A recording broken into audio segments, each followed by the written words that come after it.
Welcome back to Something Social. My name's Chris Gonzalez. I'm going to be your host this afternoon. Today we're joined by the phenomenal Nathan Chandra. Nathan is CEO and co-founder of WeLink, a location-based social media monitoring platform based out of California. Before WeLink, Nathan's worked on extensive production and music, working on three full-length albums, two gold and one platinum. He worked at a startup with a law firm, taking it from zero revenues to a multi-million-dollar revenues from that company. And he's also co-founder of and creator of the web series The Formula, where basically he talks from inspirational peoples from business and the arts to hear their stories about what they're working on and kind of how they came to be, but also while making a positive impact on the world. Juggling a lot of different plates. Nathan, it's a pleasure to have you on the show. How are you doing this afternoon? I'm doing well, Chris. Thank you for such a great introduction. I appreciate that. I'm happy to be here and be a part of what you guys are working on with Something Social. Yeah, appreciate it. I mean, there's so much there, such a scope of background and experiences. I mean, from the stuff you're doing at music and a lot of that background just kind of right out of left field into law, and then now here we are in enterprise technology. I've always been fascinated with different areas of the world. As far as music goes, I was lucky to grow up across the street from a really talented artist. His name is John B.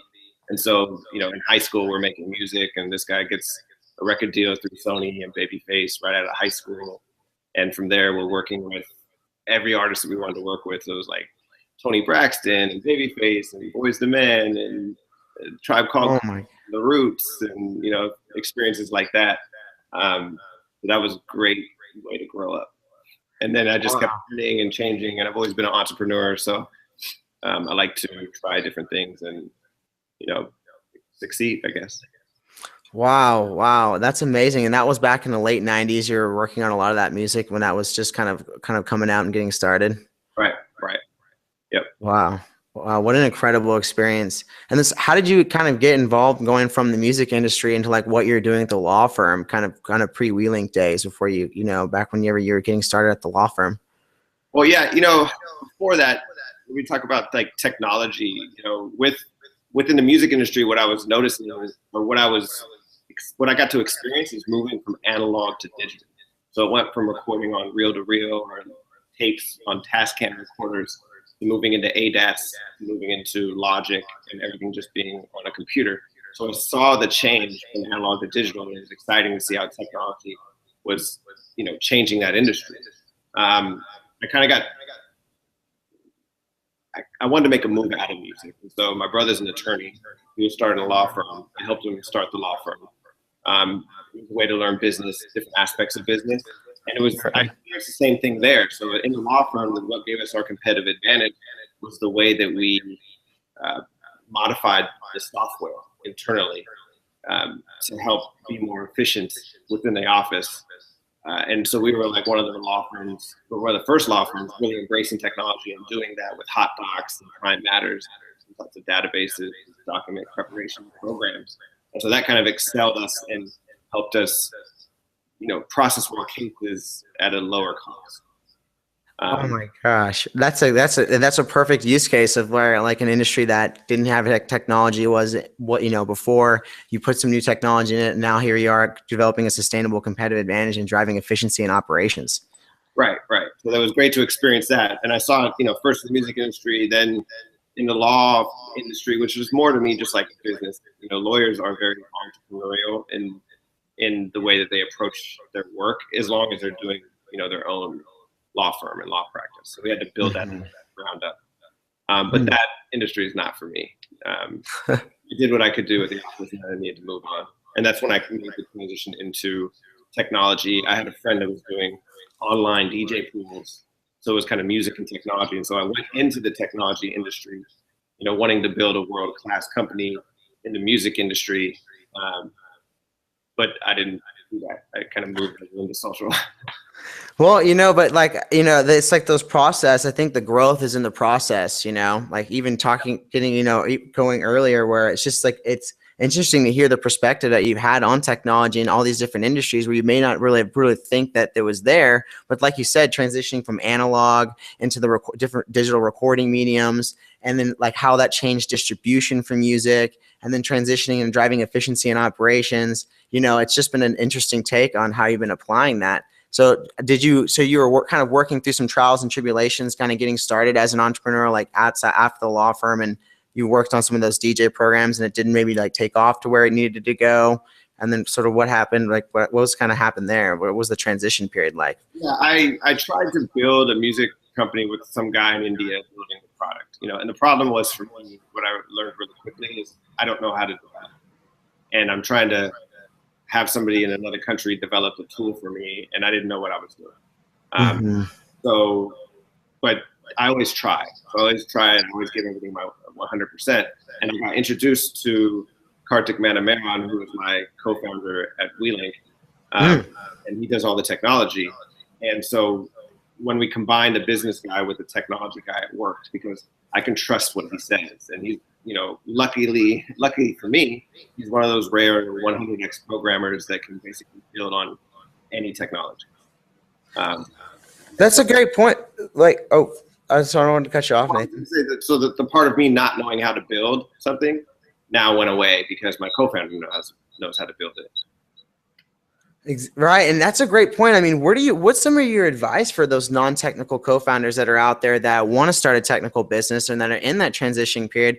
How did you overcome that? Was it reaching out to people that you knew so you could build those skills? Was it figuring out what type of skills you needed as far as on the technical side to bring into that? I mean, was it a combination of the two? And what have you seen really work for that? It's a great, I love that kind of experience and growth process. I think I just don't stop trying. It's perseverance and persistence, and I took a job at a dev shop to learn this development, but at the same time I was doing project management. So I started learning more about technology and how it worked, and if I was very ego filled, then I would have said, well, I'm not going to take a lower level job because I'm this guy that's accomplished these things. But instead I said, hey, I have a thirst for knowledge. And if I want to be successful in a new industry, then I have to learn. And keep trying. So I was going to these tech events, these startup events, working for a dev shop, and at the same time pitching an idea I had for a music company. And through all that, you make a network and you get introduced to different people, and that's when Kartik and myself met. Yeah. Wow. So it almost seems like it's part hustle too. It's 50% hustle. You got to be out there talking to people, networking, putting yourself out there. Like you're saying, telling people about what your idea is. Right. And at the beginning, your hustle has to be everywhere. And then once it gets better, you can refine your hustle in a sense. What's sort of the business element? So you talk like from your perspective, as a non-technical co-founder. So everyone always talks about, okay, well, hey, he's the tech, I'm the business. I feel like when people say the business is such a very broad term, what kind of distilling that down in the context of WeLink and what you're doing right now? I mean, what does really the business look like? Is it bringing in new customers and clients? Is it negotiating deals and strategic partnerships? I mean, is it operations? Can you give us kind of like a better scope and feel of kind of what that is and what those, and how your strengths have helped you be successful in those ways, in those fields? Yeah, I think the business is everything, except for developing the product. Luckily for me with Kartik, he's also very strong on business and communicating. But back to your question, the business for me, what it was is how do we survive without, going broke, basically, and we actually built WeLink without getting any funding. So we didn't accelerator, the accelerator gives you 20 grand. I don't consider that funding at all. So we've been around since 2012. So at first, when I look at the business, it's about how do you create revenue? And how do you create a product that people want? So you have to go out into the marketplace and find a need and make sure that you're building something that people want. That's most important. And then from there, if you are, then the business grows around it. So it becomes in to getting your first clients, to setting up how the accounting systems are going to work, to setting up how you're going to deliver the product to the client, and then you start signing resellers and start getting more clients and more business. And then what business needs need to be satisfied changes, so it grows. So it's always a constant evolution or evolving system.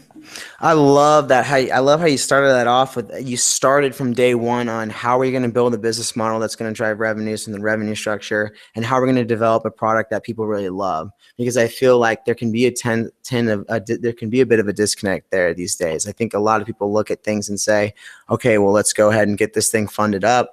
We'll figure out how to make money later. And there can be that disconnect and lag time there. And you have these sort of walking zombie companies now that can really kind of contribute to this over hyperinflation. And there's a lot of talk about this bubble out there. I mean, and I think that that's like a really important aspect of kind of how you even started this thing.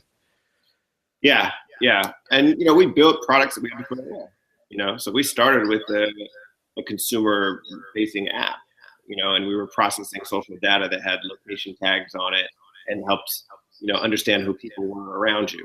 Kind of like the days of Highlight, the days of Foursquare and things like that, when those were becoming popular. Mm-hmm. Then we built some development tools for mobile apps, and these are things that we threw away. So you have to not be attached to what you're building, and that, attachment and being able to know when to throw something away and start something new is also an important factor. Oh, wow. Yes. I hit the nail on the head. I mean, the importance of the pivot. I mean, and having that flexibility there. I mean, where do you walk on that thin line between when you're pivoting too much, or if when's a good time to pivot? Is it something that you really feel, or are you looking at this and seeing the writing on the wall? I mean, at what point in time do you call it? What about, I mean, this whole idea of holding, and maybe this is successful and it just needs a little bit more time, and maybe we're killing it too soon. I mean, where do you find that medium between those two in that gray area? Yeah, it's difficult, and I don't think there's one clear path. I think for us, we were building these mobile apps, and we threw things away, but we also saw location-based social data as an emerging trend, and so we had this powerful engine that was able to understand where people were at, what people were sharing, and it's kind of like a Silicon Valley story. I was walking on University Avenue, right next to the offices where Google started, and PayPal and Facebook, and I bumped into a Cisco rep.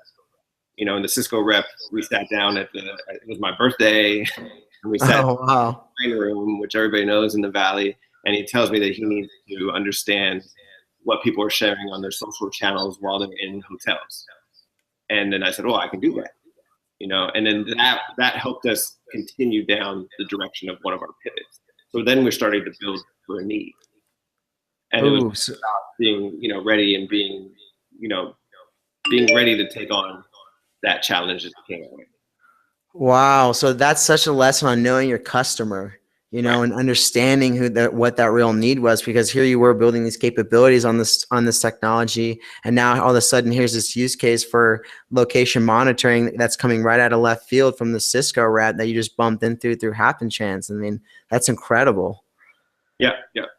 And so kind of leading into all this, I mean, where are we at now? I mean, could you give us a brief background of exactly what WeLink's working on with location-based monitoring, what you guys' core competencies and values are at, and what's the real product that need that you're serving, and then ultimately what your vision is for the future and what you're working on?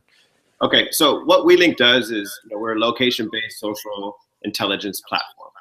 We're processing social data on 16 different social channels, so Facebook, Twitter, Instagram, Foursquare, Google+, VK, Sina Weibo, all these social channels that have some type of location attribute to the posts that are sent out by the users. And then we're able to take that data and aggregate it by location.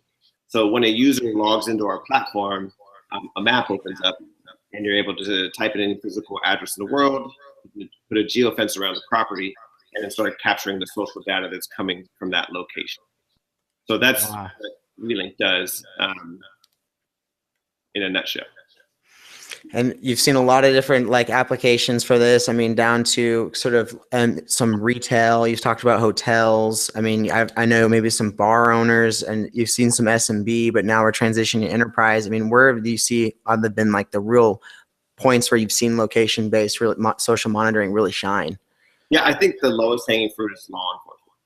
So law enforcement loves this stuff because it helps them protect and serve. They can go into high crime areas, and if it's projects and what people are talking about, or people talking about guns, and it's pretty amazing what people share on social channels. It's almost considered like the new graffiti.